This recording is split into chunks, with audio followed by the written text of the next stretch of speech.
Hello, it is Facebook Live Wednesday, and I was going to start off with playing an Elvis Presley song. I think many of you are familiar with it. It's called Bridge Over Troubled Waters. But because I didn't want to chance technical difficulties, I thought I would just read you a few lines from the song. And picture your kids struggling, when your child or teen or even adult daughter cries in pain and you just don't know what to do. Do you help them? Do you save them? Do you say comforting words? What do you do, right? Well, listen to these few words. When you're weary, feeling small, when tears are in your eyes, I will dry them all. I'm on your side. When times get rough and friends just can't be found, like a bridge over troubled water, I will lay me down like a bridge over troubled water. And I think a lot of us parents, I think more so moms, just want to lay down and be that comforting source, right? When your child is struggling, you just want to be there. So what I wanted to do is talk about failure and what to do when your child feels like they failed or they ended up, getting an F on an assignment that they really studied hard for. And the reason why I was inspired to talk about this topic is because yesterday, my daughter Chelsea, not sure if she wants this broadcasted, but she had her road test to get her driver's license, and she was so nervous, and she did not pass. And all of us were just crossing our fingers and visualizing, and you know, what do you do? What do you say? So I was thinking of inspirational words, something to comfort her. And then I decided because I wasn't here when she came home, I had a tutoring session. And so when I saw her a few hours later, she just came to me and I just gave her a hug. And I said, "Are you okay?" And she said, "Yeah, she had ice cream with her dad and she shared what she did wrong. She didn't come to a complete stop several times. She sped through the areas that was 25 miles per hour, which I told her all of us, right, have a hard time driving. Hey, Bobby, we have a hard time driving at 25 miles an hour. Those of you who go to Costco and YPO, I got caught doing, I think, 35 and a 25, or maybe it was 40. But anyway, that feeling of failure just eats at your soul, right? It causes part of you to just want to escape from your body and run away, either because of shame, feeling that you are the failure. So I had to, I did say that even though you failed, hey, Deslin, even though, she failed the test, she wasn't a failure. And then also, Deslin Hakias reminded me of the struggles that a butterfly goes through transforming, right? From the cute caterpillar and then going through not so cute stages and then transforming into a really beautiful creature that soars. I thought a couple of failure quotes that I wanted to share. One was, failure is nature's plan to prepare you for great responsibilities. That's pretty inspiring. And the other quote is, every failure brings with it the seeds of equivalent success. So the more that you fail, I told her the more that we fail, and I said, you've seen mom fail a lot. I feel like I failed whenever I have technical difficulties or building my website, major multiple moments of failure. And what does failure feel like? To me, I don't know about you, but to me, it feels like you're incompetent, right? You sometimes are immersed with guilt because you feel guilty for maybe failing in your eyes to say something comforting to your child, to your spouse, to maybe a coworker, right, who's going through a hard time. And sometimes it's just, to me, it's incompetence. So incompetence, guilt, and shame oftentimes make us feel super, super like we're major failures. And so since Leeward Community College started online, there's bound to be, right? Any college, any high school, even at the elementary school levels, there are multiple opportunities for the kids, the teachers, and the parents to feel like a failure or feeling like the system isn't working. So I've been having to watch her, as she's on her laptop. Oh no, I don't know what to do. Oh my gosh. Similar to what I do oftentimes when I'm creating something and I had to found myself rushing in, when she had to write a 200-word essay, and then I had to, once I see something in writing, my default is to go on editing mode. And I caught myself, reading it, and I could see her struggling almost to the point of panicking, and she just had to get rid of like 30 words. So I guided her, and then I ended up, once my fingers touch the keyboard, I automatically start editing. And then I catch myself and I stop and I say, you know what, Chelsea, I am not letting go. Because we've been watching movies and shows, and Chelsea says, Mom, look, this mom is having a hard time letting go. And so I told her, guess what? Mom's not letting go. You need to trust that you're a good writer. Yes, you kind of fumbled in high school. You got an occasional bad grade, but this is the new and improved Chelsea, and you can do this. And it's just an introduction paragraph. It was like a history introduction to like what they knew about the Hawaiian history. And she goes, Mom, I don't even know. I said, how many kids are going to Google basic facts of Hawaii, right? And so I did my little motivational, inspirational speech. And then I thought, I said, you know what? I'm going to close this door and I'm going to just give you positive energy and just know that you're going to be okay because I can't be there. It's kind of like I am glad that I wasn't there when Thomas took her for her road test. I just got a little picture, a little video saying, okay, the road test is beginning. And then I just put my phone away, did not even want to look at it until like half an hour later, I looked at it and she didn't pass, which inspired this Facebook Live because I was wondering, what do I talk about? I've had some really amazing mothers I've been interviewing, and I have a few, actually like 4 more interviews that I've scheduled. And I'm excited to hear, I'm realizing not just parenting tips, but tips that we as adults need, as a mom, as a businesswoman, as just a person trying to survive this pandemic, right? Hawaii is on lockdown again, starting tomorrow, 2 weeks of, what's going to happen? We are going to be in our little prison, but it's the comfort of our home. Yes, it will be inconvenient, but we're doing this for the safety of all of us, right? So we might feel oftentimes the government is failing us. People who aren't abiding by the safety protocols, right, are failing us. But ultimately, to me, we don't have any control of what other people do, but we do have control of our thoughts if you make it a conscious effort. So when you see your child, whether it's he or she is a toddler or an adult, my tips for you are the following.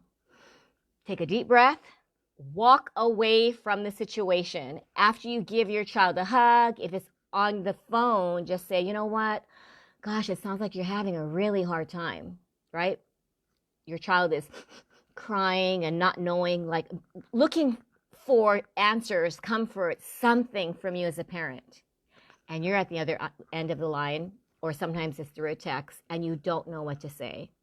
And sometimes it sounds so trivial, you don't know if the words are going to make an impact. But I found just being there and just reminding them that they've got this, that it feels so horrible, whatever the situation to them, you can't minimize it. Don't just say, you know what, oh my gosh, things could be so much worse. You'll get over it. Things are going to be okay. is the tone of voice that you're using, right? The feeling, because they can pick up on it, right? If you say, you know what, it's going to be okay, it's not good. They don't feel it from you. And I have multiple proof for that because I get very passionate and then I feel their fear. And then my voice does not convey comfort. My voice does not convey confidence and faith. So lately I've been saying, you know what? Yeah, it is frustrating and it is just really, really hard. You know, I wish I could just magically take all that pain away. But I mean, sometimes they just say, you know, life is just sometimes full of struggles. But you know what? A year from now, a month from now, sometimes even 24 hours later, right? And then, you know, Chelsea will be like, it's about perspective, right? Because she's heard it all. And it is perspective because at the moment, when I was creating my website, you guys, I felt totally incompetent. I cried many, many times. And Thomas oftentimes told me, let's just hire someone. And I said, no, I want to do this at the same time as saying, but I don't know how to do it. I feel so incompetent. I feel like a failure. And he didn't know what to say except, you know what, let's just hire someone. I know someone who can help you. But I invested in a, you know, build a website program and I was determined to do it. So when your child feels like giving up, and I'm reminding Chelsea, I mean, this is only what, day 3 of, you know, it's not distance learning, it's online learning. And it is tough because, you know, the amount of technical difficulties combined with not certain about just the academic, right? The academic instruction. And she can see, though, a lot of students are, I guess, emailing and sharing their chat that they don't know. They're confused. So that's what you can say, right? You know, you're not the only one, but you know what? Do they care? If someone says there are so many people that are struggling with building their, you know, their website, you're not alone. Does that make me feel better? No. In my mind, I'm one of thousands who are incompetent. So the right words sometimes aren't even words. It could be a hug from far away. Sometimes it's the right emoji. I've done sometimes, hey, Alexis, thanks for popping on. Hey, I can actually see comments. Last time I couldn't see comments, so my prayers worked.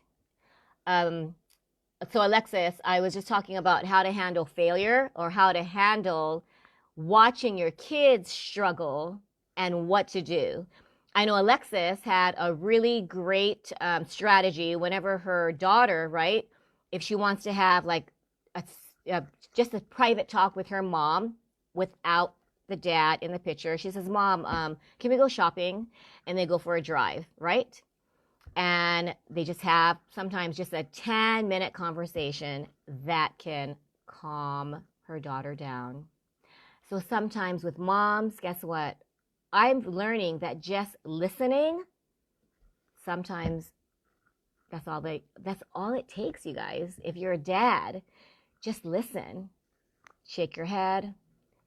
Dealing with, watching your children struggles, it takes patience, mega patience. Like Alexis said, a code word. If you have other family members that your child does not feel comfortable sharing, have a code word. Alexis's daughter just says, hey, Mom, let's go shopping. And for parents like me who just feel the need to say something inspirational, I have to bite my tongue. And that's actually one of the tips. When I was reading and researching, it's like bite your tongue, right? Practice patience and give them space to struggle, which sounds very odd. You mean I'm going to just sit here and watch them struggle? Yes. I just talked to a mom of a 1-year-old and a 5-year-old. Yes, Alexis, so simple, but so difficult to be quiet and listen. But moms who have gone through the toddler stage, the newborn stage, you know that as a first-time mom, you want to pick up that baby every single time you hear them cry. I mean, I remember washing dishes and seeing 4-month-old Sabrina laying down on her little, you know, blanket. And I thought, am I supposed to be intellectually stimulating her? Am I ignoring her? Am I being a bad mom? Right? When you take a shower and you just leave them there and you just, if your husband is working or you're a single mom, you have them in a little cradle and you just keep opening the shower curtain. Are they okay? Are they okay? One of my friends just literally put her child in the crib and walked away and just let that child scream, cry, have their little tantrum at 6 months old, and know that your child is safe, but they need to learn the power of self-soothing. So I know some moms who said, they just admitted, I just nursed. Whenever they just had the slightest whimper, I just nursed them so they would never cry, because she couldn't witness the crying or handle the crying. So as a mother, no matter how old your child is, it is never too late to practice what Des and Alexis, right?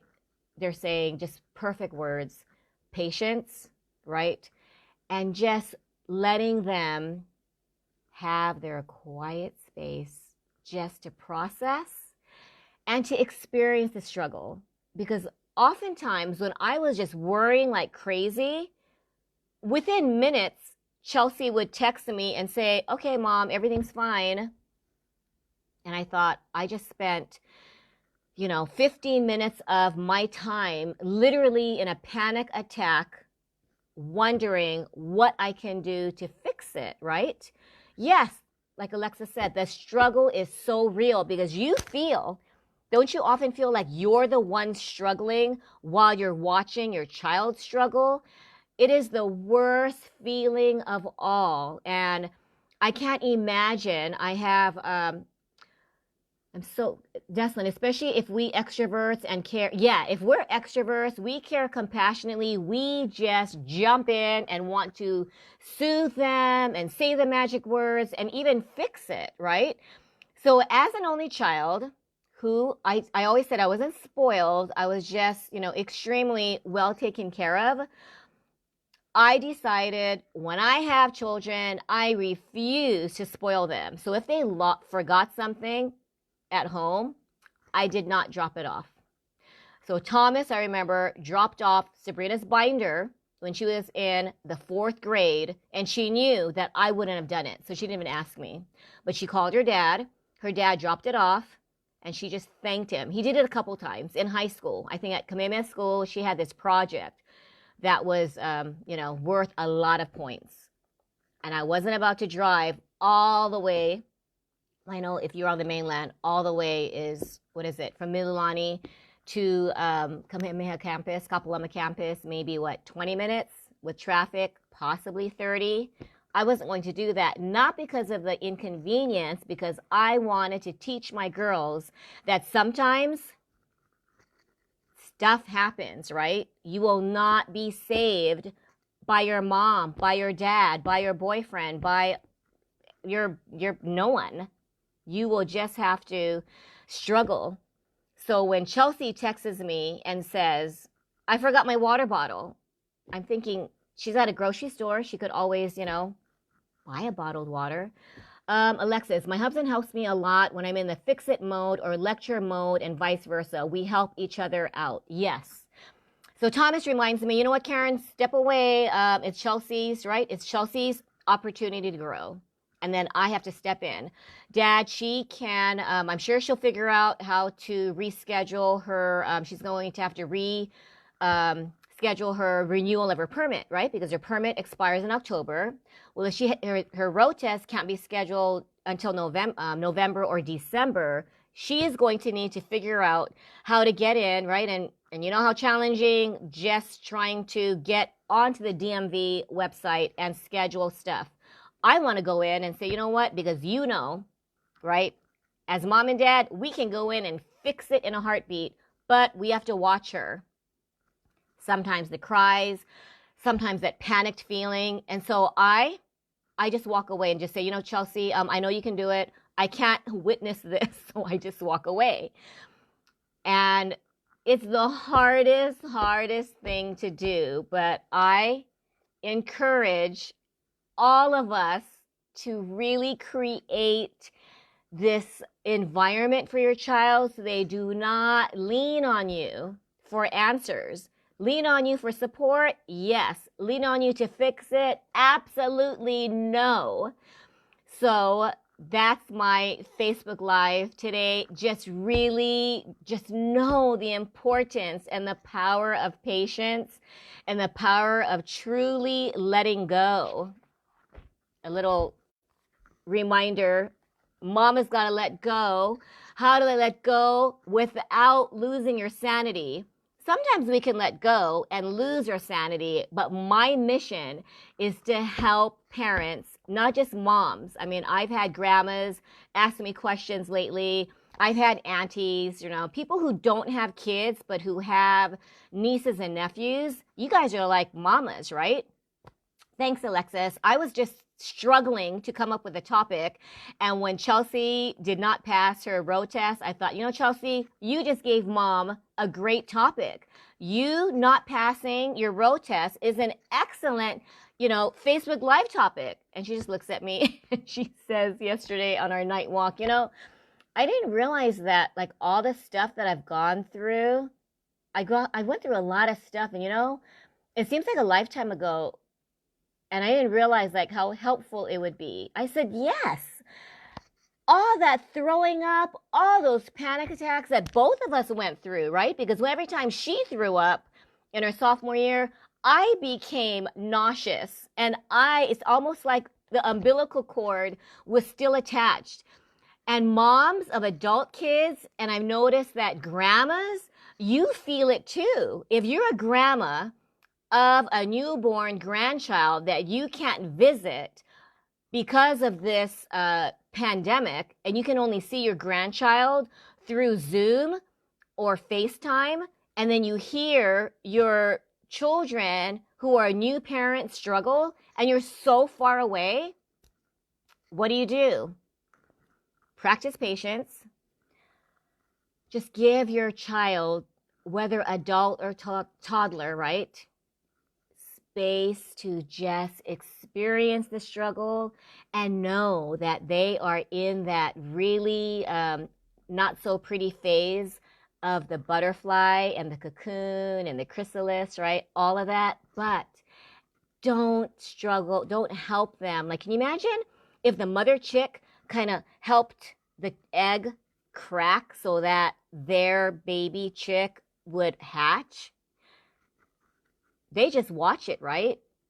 I've never seen one video, well, I don't know, I haven't really looked up watching a chick hatch, but I guarantee you that hen, when she has multiple eggs, is she going to help every single egg hatch and every single chick avoid the struggle, right? And then can you imagine turtle moms? She knows the majority of her babies will not survive. How's that? At least we know that we can practice faith, right? Power of patience, and just know. Thanks, Alexa. She's going to go to a meeting. Love you too. And I just appreciate everyone who is watching, and just share that message if you can, right? If your child is struggling, practice patience. Walk away. It is not your struggle to fix. And I appreciate everyone watching. And I am currently creating an online course. Actually, it is finished. It's how to emotionally connect with your child. If you're interested, please email me at kgbrainbuilders@gmail.com. You can message me on Mama's Gotta Let Go. Facebook, Mama's Gotta Let Go. Instagram, and if you want to rewatch any of these parenting tips that I post or Facebook Lives, they will be on my YouTube channel, Letting Go with Aloha. Actually, I just realized the Facebook Lives are not on my YouTube channel. it's an opportunity, I guess, or a possibility. But right now, my focus is, get this, I am going to post 100 parenting tips. Now that I said it, I have to be accountable. I just recorded tip number 46 yesterday. My goal, you guys, was just going to just post tips until school started, right? And school was supposed to start August 4th. Well, now that it's almost September, I just decided, you know what? I'm going to make it my mission, because I'm hoping, the parenting tips actually help me, because whenever I do a parenting tip, I try to practice it. So if you have any parenting tips that you want to share, please share them, message me, and I, will create a parenting tip for it. And I also am looking for a guest to interview for my Mama's Gotta Let Go interview series. So please, please volunteer. And I look forward to my next week, Wednesday, Facebook Live. Okay? Thanks, Das. Bye.